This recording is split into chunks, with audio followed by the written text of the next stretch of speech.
Assalamualaikum warahmatullahi wabarakatuh. Ananda sekalian, bertemu kembali dengan video pembelajaran sosiologi. Pada kesempatan kali ini, video ini akan membahas tentang upaya mengatasi ketimpangan sosial. Ini merupakan materi sosiologi untuk siswa kelas 12. Nah, bagi Ananda sekalian yang belum menyaksikan video pembelajaran sebelumnya mengenai ketimpangan sosial, silakan lihat tautannya melalui deskripsi video ini. Nah, sebelum kita mulai belajar, bagaimana keadaan Ananda semua? Semoga semua yang menyaksikan video pembelajaran ini berada dalam keadaan sehat walafiat. Baiklah Ananda sekalian, tujuan pemerintah untuk mengatasi ketimpangan sosial antar daerah yang ada di Indonesia, sebagaimana yang sudah kita pelajari ya pada video pembelajaran sebelumnya, bahwa antar wilayah yang ada di Indonesia ini telah terjadi ketimpangan ya, baik itu antara Jawa dan luar Jawa, antara desa dan kota, antara wilayah dan subwilayah ya. Maka apa tujuan pemerintah untuk mengatasi ketimpangan itu? Yang pertama adalah peningkatan kualitas penduduk ya. Ini berhubungan dengan sumber daya manusia. Caranya dengan apa? Dengan memperbaiki kualitas pendidikan. Nah, pemerintah sudah berusaha melalui berbagai macam program dengan memberikan bantuan dana operasional sekolah contohnya, memberikan beasiswa, Kartu Indonesia Pintar contohnya, kemudian untuk perguruan tinggi memberikan beasiswa bidik misi dan lain sebagainya. Ini adalah upaya pemerintah untuk meningkatkan kualitas sumber daya manusia melalui pendidikan.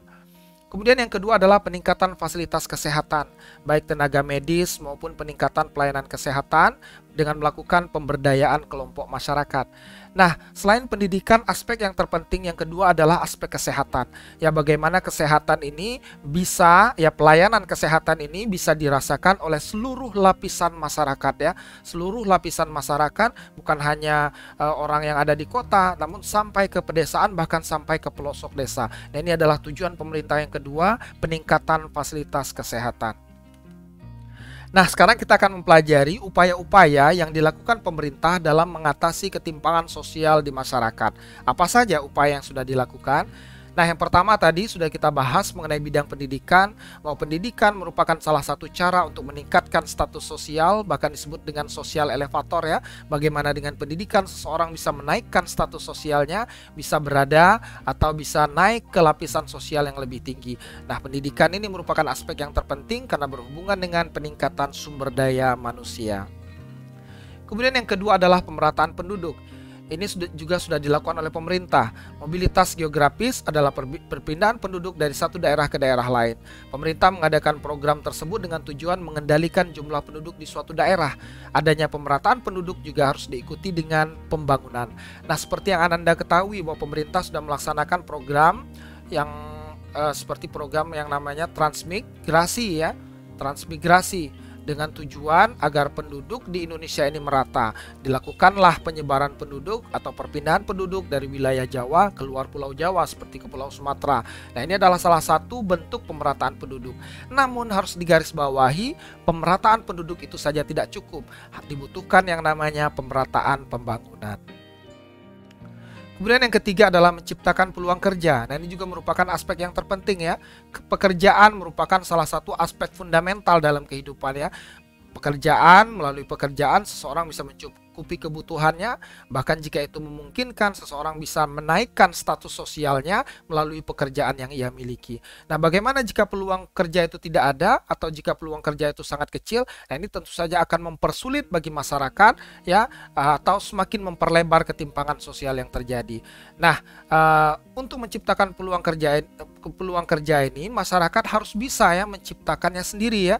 Kemudian juga dengan adanya kesederajatan akan memungkinkan masyarakat untuk membuka lapangan kerja sendiri ya. Ini namanya wirausaha. Ya, meskipun demikian tetap saja pemerintah, kemudian juga pihak swasta dan lain sebagainya harus juga tetap berkontribusi agar menciptakan peluang kerja, menciptakan suasana kerja yang kondusif sehingga masyarakat terakomodir ya untuk bekerja baik itu di instansi pemerintah ataupun pada perusahaan-perusahaan milik swasta. Nah, selain itu masyarakat juga bisa melakukan entrepreneur yang menjadi entrepreneur ya, menjadi pengusaha sendiri dengan membuka usaha sendiri. Nah, tentu saja dibantu dengan bantuan modal dari pemerintah. Nah, inilah yang ketiga, menciptakan peluang kerja.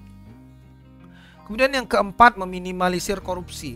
Ya, korupsi ini luar biasa ya. Korupsi ini telah mengakibatkan ya membuat jurang pemisah antara miskin dan kaya ini semakin lebar ya, di mana orang-orang yang berada pada lapisan atas, mereka yang sudah secara ekonomi, secara politik berada pada lapisan atas, tergolong orang-orang yang berpengaruh ya, namun apa yang mereka lakukan? Mereka melakukan tindak korupsi ya, sehingga ini akan semakin memperlebar. Dengan korupsi yang mereka lakukan itu, mereka membeli barang mewah, membeli rumah mewah dan seterusnya ya, sehingga ini membuat jurang pemisah itu menjadi semakin lebar. Nah, seharusnya meminimalkan korupsi dan memberantas korupsi dengan meningkatkan sistem peradilan yang ada di Indonesia dan melakukan pengawasan ketat dari mafia peradilan. Inilah yang seharusnya dilakukan oleh pemerintah untuk meminimalisir perilaku koruptif ya. Nah, bagaimana cara penguatan posisi komunitas lokal dalam merespon perubahan sosial yang disebabkan oleh globalisasi?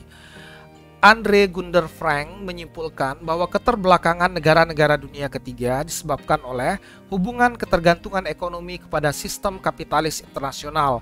Negara-negara dunia ketiga pada umumnya adalah bekas negara jajahan. Ini seperti Indonesia. Indonesia merupakan bekas negara yang dijajah ya. Nah, ini terjadi kenapa? Karena kita terlalu tergantung dengan sistem kapitalis internasional. Nah, makanya Andre Gunder Frank mengatakan bahwa kita harus mengurangi ketergantungan itu ya.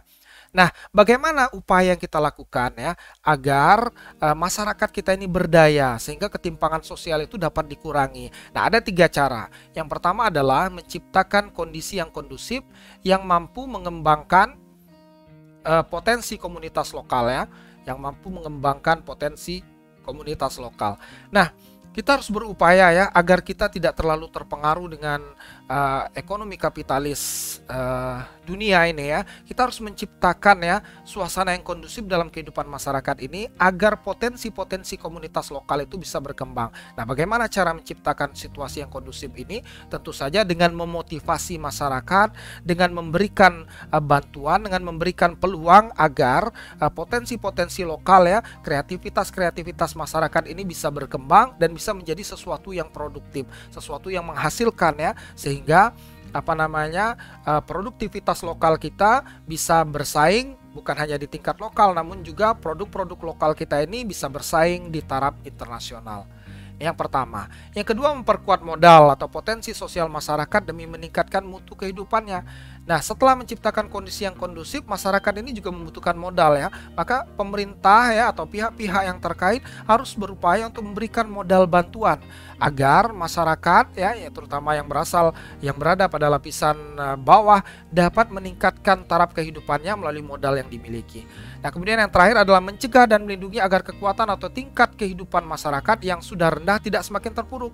Ya, pemerintah selalu memberikan subsidi bantuan kepada golongan rendah agar mereka tidak semakin terpuruk. Ya, jangan sampai yang kaya semakin kaya, yang miskin semakin miskin.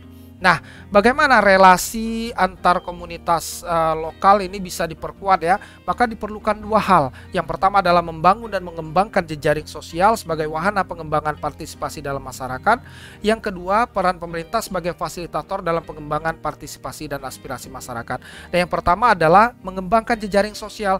Artinya apa? Antar komunitas masyarakat kita dijalin komunikasi yang intensif sehingga di antara mereka terjalin suatu jejaring yang efektif bagi perkembangan produk atau perkembangan usaha yang mereka lakukan.